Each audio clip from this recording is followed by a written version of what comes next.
too freaking cute. I am. There's that stupid thing with it.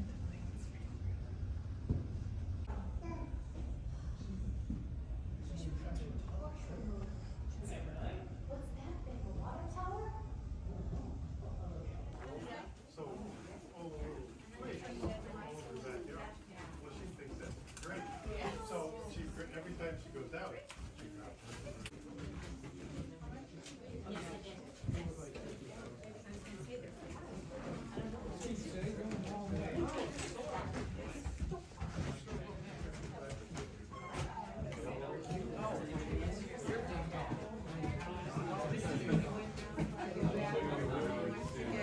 no vices. How cute. How old is the baby? She's gonna be a year, 20. First. Oh, I think for Christmas. What a smile. Oh. Yes. Ooh, pretty one. How are you today? Good. You're in the Aconite Country Store, and during the day we're interpreting 1838, so what you see here is what you would have found in the store. So he had his inventory and his account books. Yes. Someone likes all those bright lights and ornaments. What's this, an hairpiece or something? Yeah, that's called an ornamental lady Spanish hair comb, and they would put it in the back of their hair like a Spanish dancer. Yeah. And maybe some feathers and things. And the way they held it in was they got really, really stiff hairdressing, like bear grease, and so it was like putting Vaseline in your hair, and they would just, it would hold it all right. I'm kidding me. Oh, for a long time. They singing over with I'm looking at all of them going over with, oh, an umbrella, what a smart person that is. That's Sue? No, I think this is all the singers, I think. We're going down to the bar, yeah. maybe to sing. I don't know, I forgot to get a map guide. Did you I get don't one? know what time is it. What time is it? It's 10. The time of meeting is already quarter of 4, so Well, that's probably what it is then. they're going toward, in the opposite direction. They're all heading towards the bar. Go down. Oh, well. Maybe have the dancers? Maybe they're dancers, perhaps. Yeah. Huh, well, it's a mystery. So all this stuff that goes into making glass ornaments. Oh, okay. So from the liquid glass and the molten glass is blown into here, and then the silver nitrate is put into the middle, and then you layer each color on and let it dry between layers, and then you have to cut the stem off and put the little cap on top.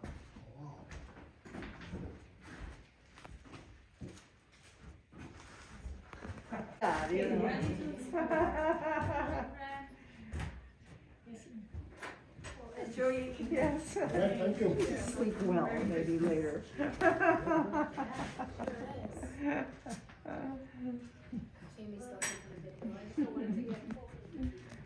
it's really sticking out there. I know. We're all sleeping over tonight.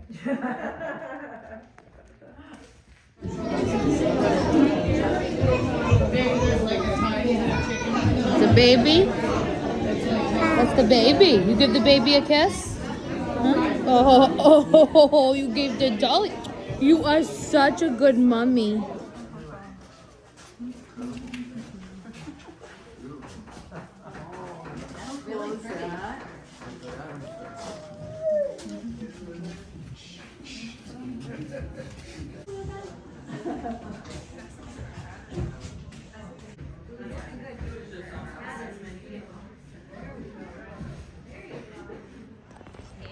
Glasses in the pocket because I got too much reflection off of them. In the 3rd century. Best known story of his generosity involved a poor man in Myra who could not afford to marry his daughters off. And so Nicholas snuck up to their house on a dark night and threw in a bag of money. And when morning came, there were enough gold coins around the house for all 3 girls to get married, live happily ever after. That's why ever since Nicholas shows up and throws gifts down chimneys and through windows and doors and what have you. There's the door.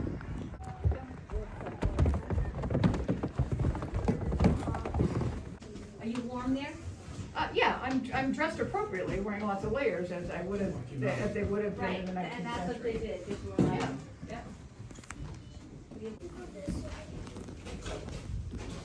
Oh, ornament maker. Working on some straw ornaments, specifically some that are from Lithuania, in the geometric shapes.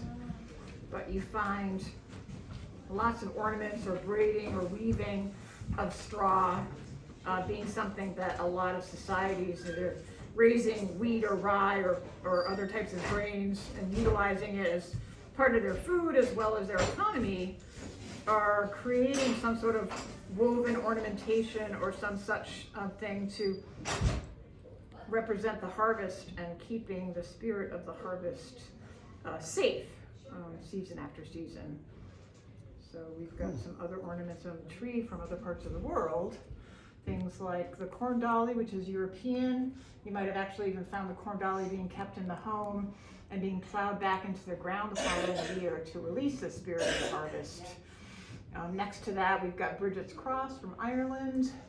And on the other side of that, we've got a fringe or a cage that's North African. Another one similar to that, just on the other side, is a Mexican heart. There's a Polish angel. Some hats from Puerto Rico. There's a split straw one that's tied with some red thread that's German as well. Thank you so much. You're welcome. Right over here.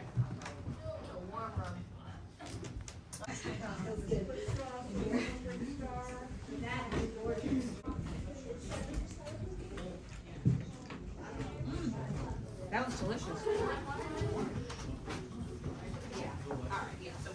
All the recipes from the whole program, but Even the gingerbread? yes, even the gingerbread. That we want me to make you for Christmas, Kat? Oh, no, thank you. Weird texture. Well, because there's no fat in it. It really caught me off And guard. so if you mix it too much, it's gonna get tough because there's no shortening in it. I mean, there is sugar in it, but there might not be enough sugar to counteract the fact that there's no fat. And we're not used to things like that. I mean, if you lived at that time, a gingerbread that you had to like suck on in your mouth and let it sit there like Loa, like you do a Jolly Rancher or any of those other candies, right, that have to sit in your mouth for a long time, then we'd be used to it, but we're not. We're used to like instant gratification, gulp, chew, we're done, right? But that's not necessarily how it was. You know, people used to just let things sit in their mouths sometimes for a long time and just enjoy the flavor for a long time, you know? So it's just a different expectation, like you said, you know? But once you get used to it, then it's okay. Thank you. You're welcome. Kind of like trying to eat a Tootsie Pop, right? We've all seen the commercials. The owl has to chew it, has to bite it down. So, Thank you. you're welcome. Thank you for coming today. So if you'd like to try a sample of the shortbread cookies that we've made, these are from a recipe from Puerto Rico. So if we were in the tropics for Christmas instead of in the snowbound north, you might be served these. Or for a wedding or a christening perhaps, or something like that. Some other special occasion, somebody's birthday, whoops, that one stuck. People were having a pen, and I was like, I can't. I have a teapot for on top of the wood stove that has a real big base, like this wide, and it tapers way down, so that you get more heating surface to heat the fire faster. Yeah, the guy charges like $40 for it, but it takes like a year. But they did a dress and a day this summer, like in August, but a full, I mean, it was a gorgeous, gorgeous dress, maybe a dozen women working on it. So, just cranking that puppy out. But she was standing there getting draped, I mean, because they did it with minimal pattern, because there's no patterns during that period either. So they Try to replicate it. put it in on with pins and figured out what they're doing, and there's no zippers. So, what you do is you join the first two and then that one joins to the third one. So when they're started, you know, they end up with a back like this, but when they're done, you can't see the back. So I got you, yeah. yeah. 'cause you covered it. There's upstairs and staff only must be storage.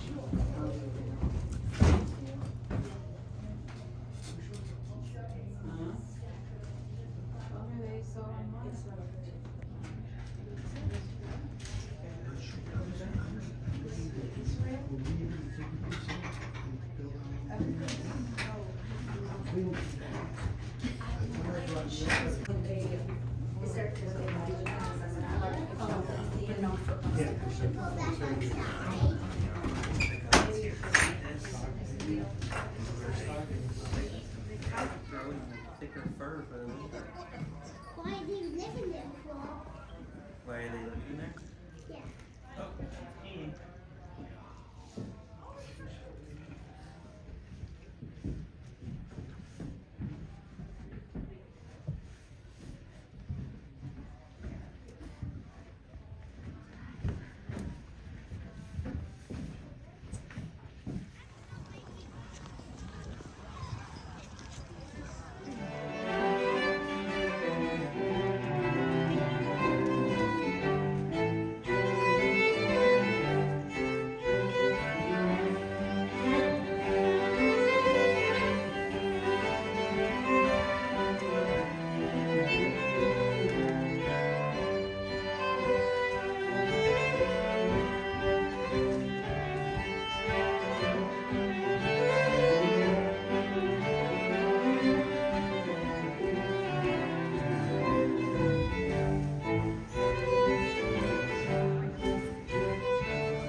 So bright, won't you guide my sleigh tonight?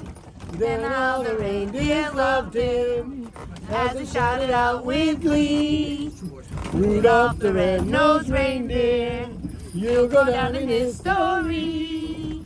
They had this in Roosevelt. We had to do it. We had a class. Did you have like It was fun. It was middle school. We did that. We did electrical, cooking. It's hard for us in 2022 to think about the fact that Christmas was not a big deal. Not really until the 1860s. So January 1st, big deal. You're ending the old year, you're starting a new year, you want to feel good about it. The fact that the sleigh ride starts at the tavern and ends at the tavern has nothing to do with it. Yeah. 1790, buys a ticket on the. I give you people the wrong impression. I've complained about it for what, the last 37 years? I maintain it's constantly under repair. I mean, we put 9 mechanical parts in it just since 1824. I think that's dreadful. I mean, you spend good money, you think. Yes. Thank you. Would you like to make an ornament? I would love to. Right. A ribbon for you. Thank you so much. Very nice. Thank you.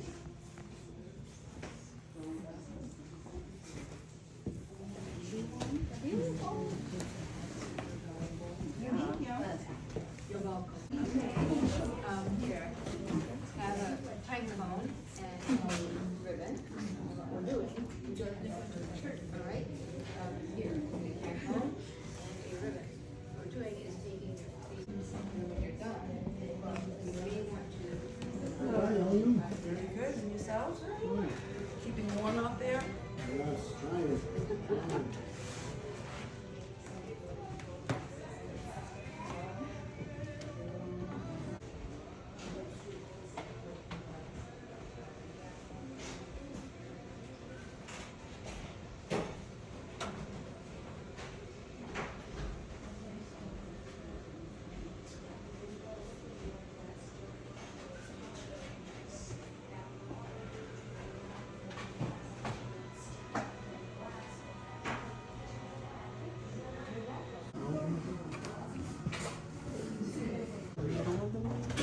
That has something too, and then you like you're walking.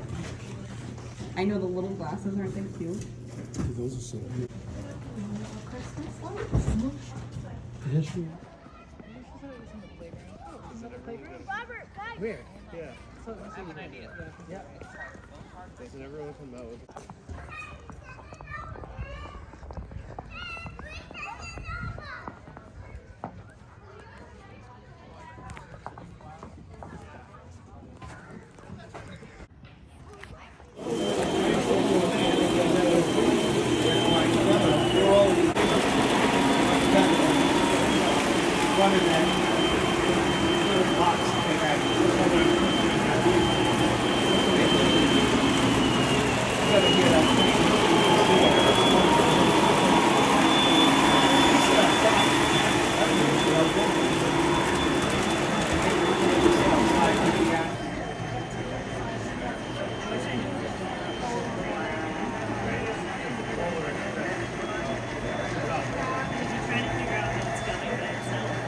Yeah, it's magic. Oh, here it comes. Here it comes. Listen, look, don't touch. Don't touch. That's something to touch.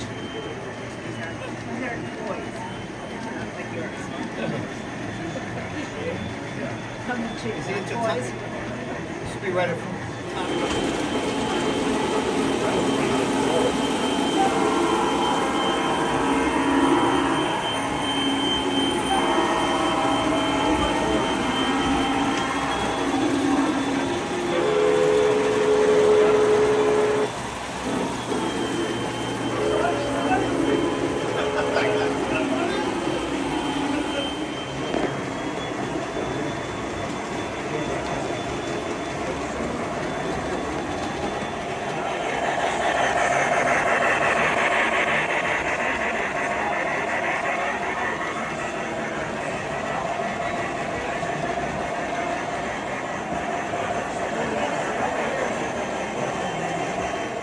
The table, you can try out, there's a couple ball games you can try your hand at, these are always fun. Oh, so cool. Some whittling, and some other miniatures, yeah, there's a couple balls, classic. Most toys are made at home, so not usually in a shop like this historically. So the cabinet shop, so really it's a furniture making business, that's what we're doing the rest of the year. Okay. But for Christmas, we're kind of doing more leisurely activities, so whittling, toys, games, things like that. Did you do all these Yep. chess pieces? Yep. Oh, incredible. Yeah, I did that last year, it was fun. Yeah, it was fun. I love the game. And what are you working on now? It's a ball and cage, so it's a fun thing to make. So this is a finished one. It's you have to whittle the ball in the cage. Oh, okay. So it's all made from one piece. It's a challenge, basically. Some of them were made like baby rattles for babies. Some of them were just a thing to show off your whittling skills or whatever. Sure. A nice way to pass some time on a winter night. Yeah. So I just So started you're another just one. carving on inside? Yeah, it's all done with a knife. You Takes a while, obviously. Yeah. But like you said, it's more leisurely thing, so it's not something you're trying to do quickly or rush. Yeah. You do it winter night. And then you have to probably cut the ball last from where it's. Yeah, so you want to shape it as much as you can while it's still attached from the top and bottom, and then once you release it, it's a little harder to shape. Yeah. So you try and get as round as you can, then release it, and then I got to clean up this one. Just need to clean the top and bottom, Yeah. finishing, refining, but mostly done. Excellent. Fun. Thank you. Yeah, certainly. What are we working on here? Carving some spoons, Oh, making some wow. games and game boards, toy miniature houses. Yeah, the old wooden spoons, huh? Excellent. Fun to make. Yeah. Toys and games in here. So the tent shop normally make furniture, but You can use after you spend some painting time gear, carving it. toys, games, things that usually wouldn't be at home. Nice work. Where usually Really nice. your toys on the This table in one's called front of a you. hook You knife. try your hand at the ball games if you want, or tops, that stuff. If you like those, stuff that we made. Miniature oxen were popular toys. They-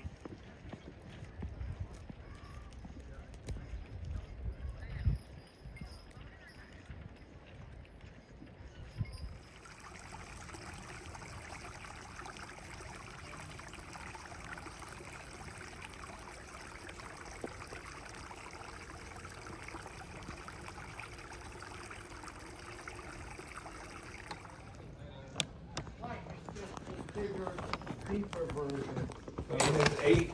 It's still got the 4 pairs of strings, but it's tuned the same as a viola.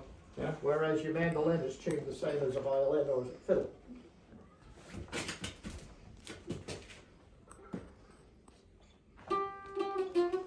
Whoops.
Thank you, sir. Yep, you're very welcome, sir.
Fortune to meet a priest in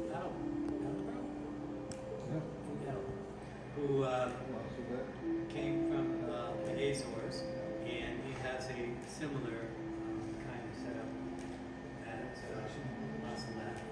So it was nice to talk to him about this tradition there.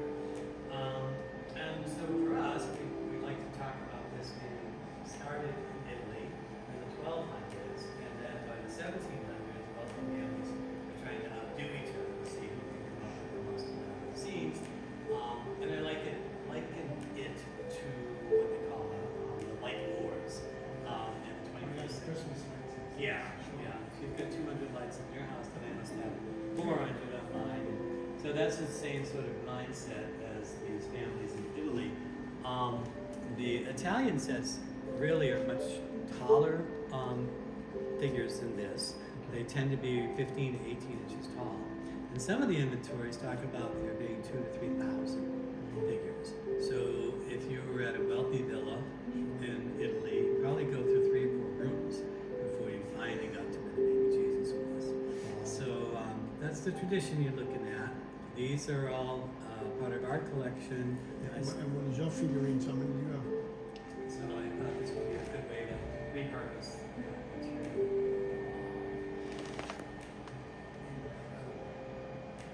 Incredible work. Thank you so much. That is incredible. How are you tonight? Good. Of what one of those scenes might have looked like.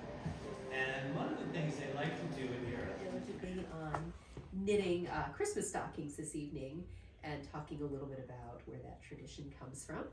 And it starts about 400 years ago with the Dutch children and putting out wooden shoes for St. Nicholas and leaving some bread for St. Nicholas, maybe some carrots and hay for his white horse or his donkey. And then as the tradition spreads, some areas are opting to hang stockings instead of put up shoes. And of course, the children are hanging up their own stockings originally, not these lovely big decorative ones that we tend to gravitate towards today. But the stockings that we're making are very much in the modern vein, so nice and spacious. The patterns at the top are based on 19th century mittens that we have in our collection. So they are period patterns if adapted for modern Christmas stockings. Oh, beautiful work.